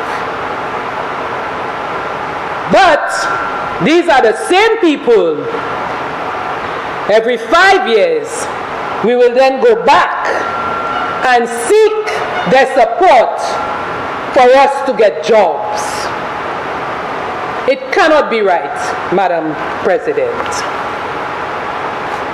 Madam President, I heard the cry, the advice for a comprehensive plan. And I couldn't believe it, because last night when I was going through some documents, I actually wrote in my notes that this resolution supports a comprehensive project which touches all vulnerable people. There's an education component in it. So it's not only the money, but you have devices, you have capacity building, you have minor works at the New Beginnings Transit Home, you have institutional strengthening. So it is all-encompassing, it is comprehensive in focus, and I believe it is a project well conceived. When I look at that project, Madam President, I cannot but reflect on the slogan, of this administration of putting people first. And I will go further to say that it represents putting poor people first. Madam President, we just came from a regime of what I would refer to as a quasi-government. Quasi-tut bagay, quasi-liat, quasi-custody suites, quasi-St. Jude, quasi-Rodney Bay Road, quasi-LED lights, quasi-distress fund, quasi-St. Jude, quasi-laptop, quasi-Walcott House, quasi, Madam President. We have to rebuild. And if it takes this notion of, because the last government spoke about borrowing, then we must not come and borrow, we need to take that out of our heads. And I cannot understand what we saw a little while ago of what appears to be someone grabbing at straws. So, Madam President, there was a quote. First, we were told that the government borrowed $505 million. Then I heard the government proposes to borrow. Then a quote from the Social and Economic Review. But perhaps we don't realize that we are furnished with documents like those people want to quote from. So, Lawa Pusheamun, who wanted to quote from one source, they're now circulating the estimates of expenditure. I mean, Madam President, we need to stop abusing our privilege. And in the same way... Madam President, I stand in the point of order. What's your point of order, Senator? The Senator is misleading the House. I came and there were two claims that were made, right? At no point am I trying to abuse my privilege, and I think it's really unfair to suggest that. The first claim that I made is that the government proposes to borrow. Senator Lucia stood up and said that I said that they were going to borrow. I clarified my statements to say that you proposed to borrow 505. I was told that that is a lie. Okay? I did not at the time have the substantive documents to prove that it is right, upon which point you asked me to sit down because I refused to withdraw the statement. Madam President, this is the 2022-2023 estimates of revenues and expenditure. I have circulated now a copy of the summary of the estimates of revenues and expenditure. Okay, Senator, yes. You indicated that the Senator Jean was misleading the House and was say I'm abusing my privilege. You have made your point. So thank you very much. I refer to Senator. No, but Madam President, I'm not. Because you are now quoting. You're taking it to giving explanations because the Senator indicated that you were abusing your privilege. You are now quoting information. You are continuing almost from where you left off previously. No, not at all. And this is I am substantiating the point, Madam President, if I can beg some patience, that the government did intend to borrow $505 million. And it's there. I provided you with the document. And the document is clear. In the net financing, it's $425 million in bonds and in treasury bills. External borrowing, $425 million. And treasury bills, treasury bonds and bills. Leader of government business. $79 Madam President, I don't know what more do I have to do. Senator Fede. To show the members that in their own budget. Senator Fede. Could you take your seat? The leader of government business has a point of order. Thank you. Thank you, Madam President. I will.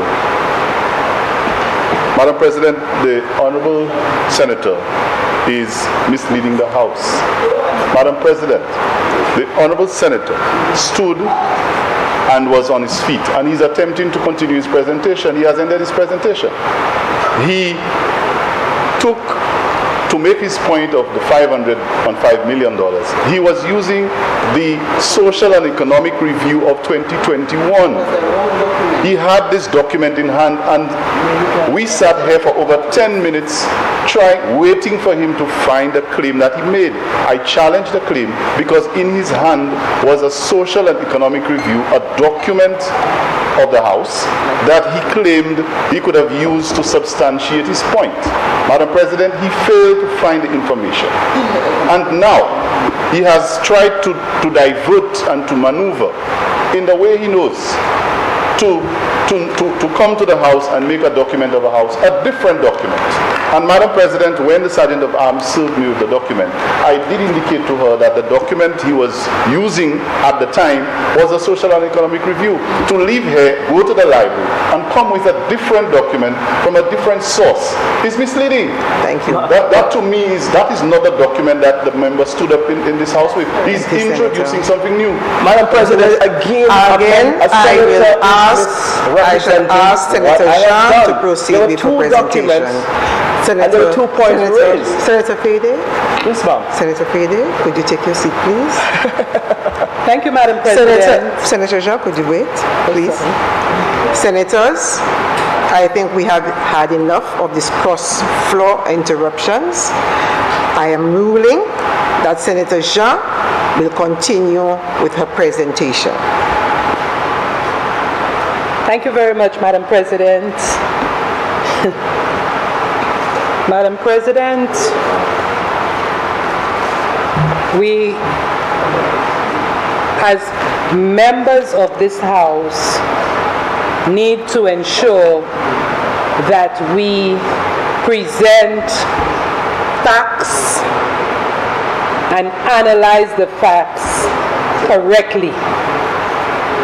And so I was saying that I was diligently looking through the Economic and Social Review, which was referenced, to find or substantiate what the senator was saying. It could not be found in the Social and Economic Review. So it's now presented in the estimates. But Madam President, I would like your permission. This is a gross. Please, Madam President, I am begging of you, please protect the minority. This is Madam President, is the member standing on the point of order? Senator Jean, would you deal, please? It's a point of order. Madam Speaker, I beg of you. He has stood on a point of order. I beg of you in the interest of the Senator Fede. Right? Madam President, the leader of government business made the point that in the last administration borrowed $1 billion. I said to him in the official jet of the Social Economic Review, it doesn't state that the government borrowed $1 billion. I've shown him where the movement, and look at table 38. I cited that document.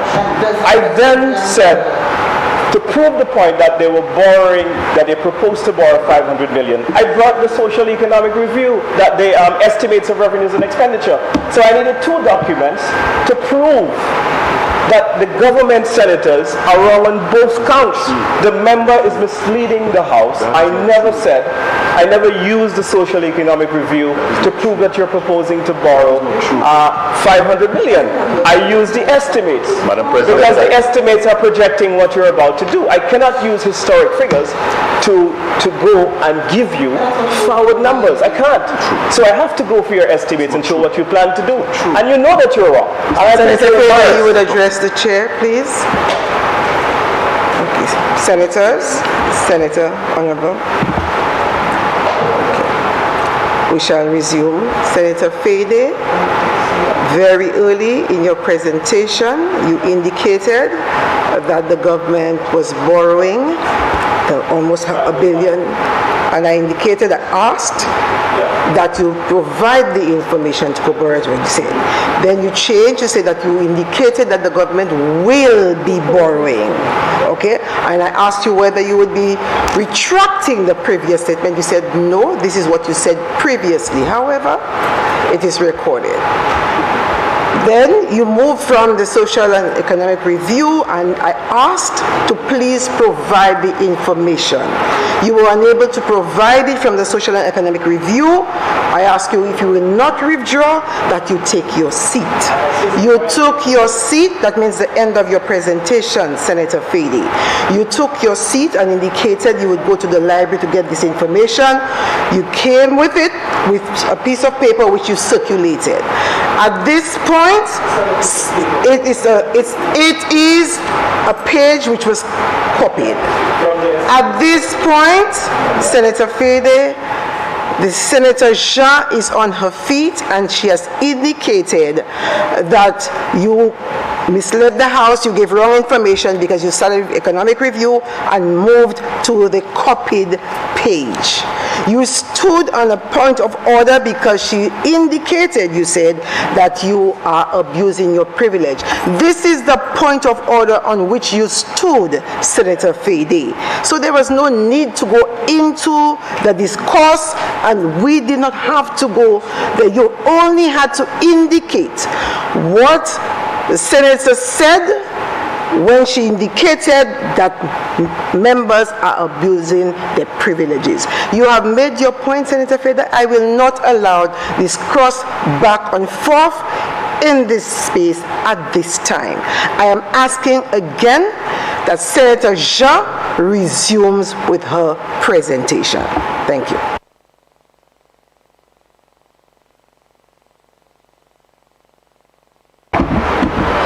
Thank you very much, Madam President. Madam President,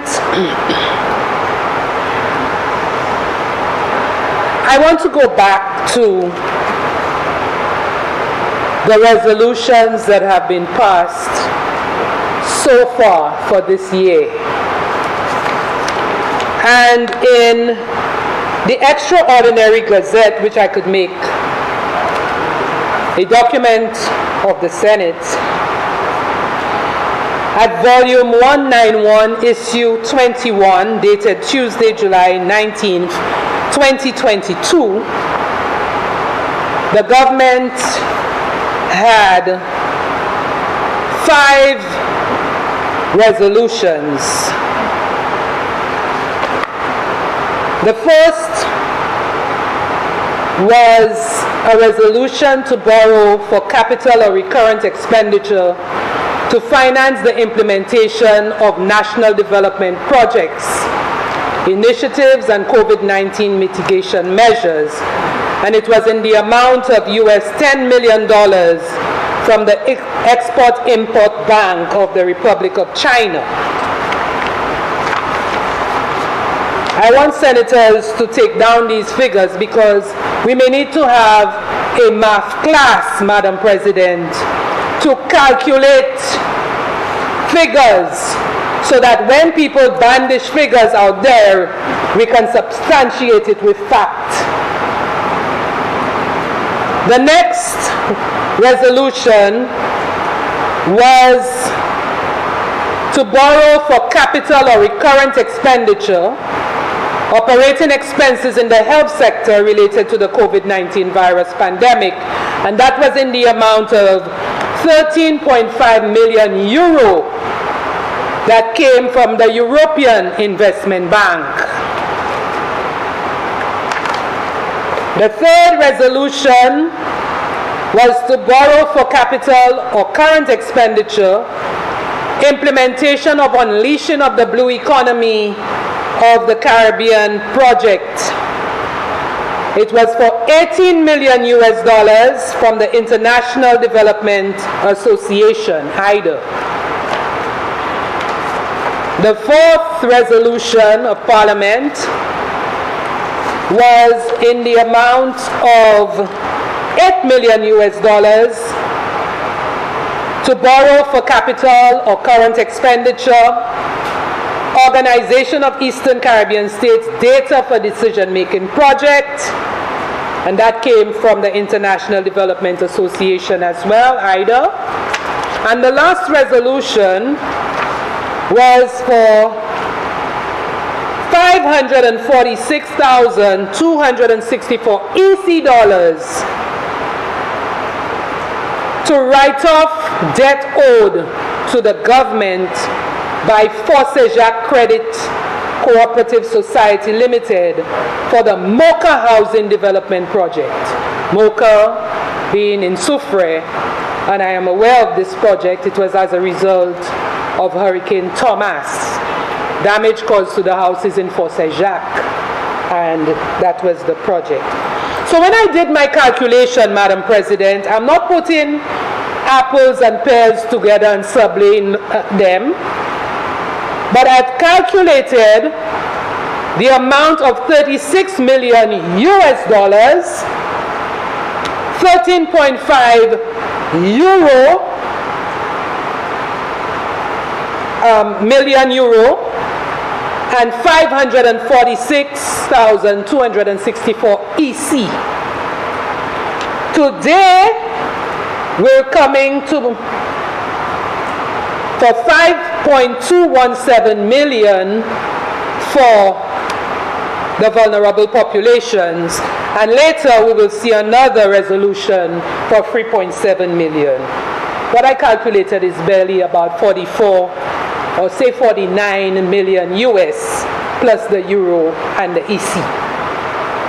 Madam President, we are in November, just a few weeks before the end of the year, in the third quarter of a financial year, and we have barely touched 100 million EC dollars.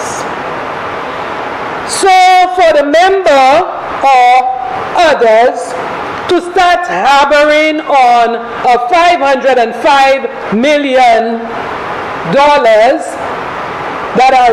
that's written, and they had difficulty finding the figure because it had to be substantiated with what was placed on Facebook. We can see from that very document, and remember, these are estimates. And Madam President, sometimes when we take figures, we have to put them in their context. Estimates are just what they are. Estimates, not actuals. Anything can happen to these estimates. It's only after you have completed the year that you can say for a fact that either you have spent or you have not spent. You have received or you have not received. But using estimates as they are, you cannot use it and say that that person will be doing something. But if we look at the same document, Madam President, the actual borrowing for the year 2020 to 2021 was $601 million. So if you're talking about what is proposed as 505, then we're almost $100 million less than what you presented. Madam President, when we present, we say things, we need to be prepared to substantiate it with evidence. Last Kwenemun, Madam President, you can fool some of the people some of the time, but you cannot fool all the people all of the time. In today's age of modern technology, Madam President, every single person can go in search of the truth. The truth is not what you think it to be. The truth is what it is. And Madam President, we also need to be careful about how we conduct ourselves in here. Because as soon as you go downstairs, you will see a replay of what we do. I hope it does not reflect our shameful behavior when we turn around and look back at what we've done. So, Madam President, when we refuse to retract a statement that was made in here, the people out there see who we are. That's not big bravado, my son, what no. Right? And then my son, go from. People are looking at what we're doing, and they will judge us by our actions. Madam President. Senator Jean, you have 10 minutes to complete your presentation. Madam President, I believe a lot of my time was stolen, but I'll yield and I'll accept the 10 minutes. Madam President, I just want to close my support for this bill by reflecting too on monies that were purportedly borrowed under the COVID-19 rubric from large multilateral agencies like the World Bank and the IMF. But having been outside of this honorable house during that time, I am not sure where that money went to. Because for now, we're still hearing that monies that were supposed to be used to purchase vaccines are still not in our health system. We have to now be going in search of monies for vaccines when we had so many facilities that allowed for free vaccines. Monsieur, Madam President, to take money under the guise of COVID-19 vaccines and never pass it on to the people of St. Lucia is a quevche, Madam President. We want our money back.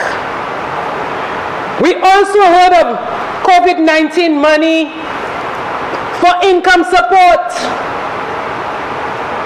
How many people benefited from the income support money? Monies were borrowed.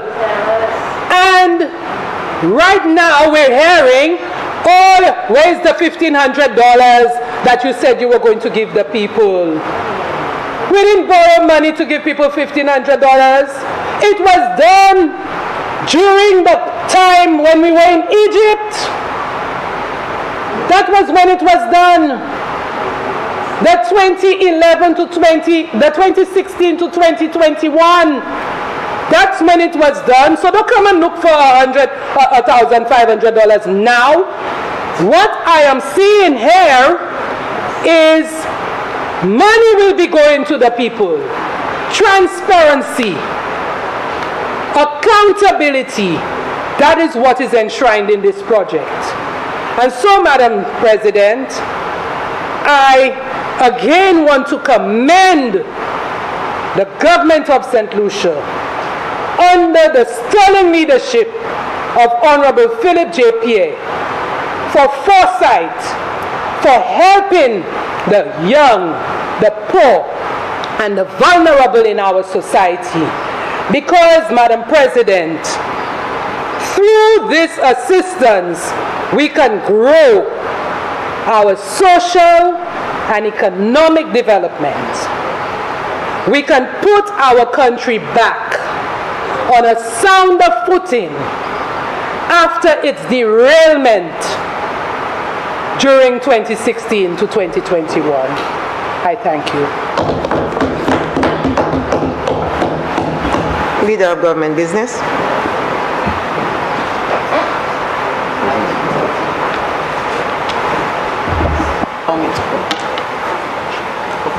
Madam President, I move for the suspension of the Senate for an hour until 1:45. Senators, the question is that the sitting of the Senate be suspended until, Senator, what time?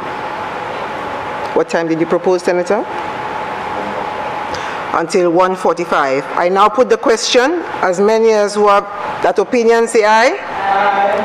As many who are contrary of the contrary opinion say no. I think the ayes have it. The ayes have it.